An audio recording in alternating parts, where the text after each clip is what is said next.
rand's been volatile against the greenback this week. It started the week relatively weak on concerns over the looming trade war between the US and China. On Wednesday, the rand had strengthened to close to 14 rand to the dollar. However, this soon changed after Trump took to Twitter suggesting he was concerned about farm seizures and farm killings in South Africa. In the tweet, Trump told the world he'd asked Secretary of State Mike Pompeo to study South Africa's land and farm seizures and the large-scale killing of farmers. The rand lost 1.5% as a result.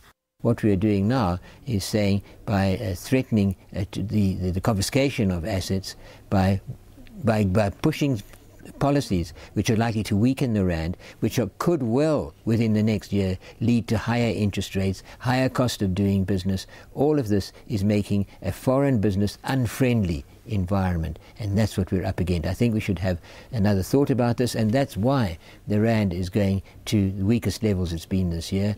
The U.S. State Department has since addressed Trump's tweet during a media briefing. The spokesperson says South Africa would not follow in Zimbabwe's footsteps. However, she said land expropriation without compensation risks sending South Africa down the wrong path. If this carries on, if these arguments, this fighting that's going on over who said what, I think that what that does is put even more uncertainty into the foreign exchange market. There's nothing that international traders hate more than anything else, except for uncertainty leading to volatility, unnecessary volatility. And while that is happening, we're going to find it very difficult to make any economic headway. And in fact, we may find ourselves regressing, going further backwards, and that would be a tragedy.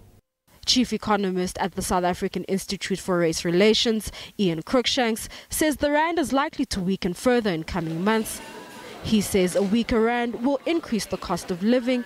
This as South Africa generally imports more from abroad than it exports. Volatile, SABC News, Johannesburg.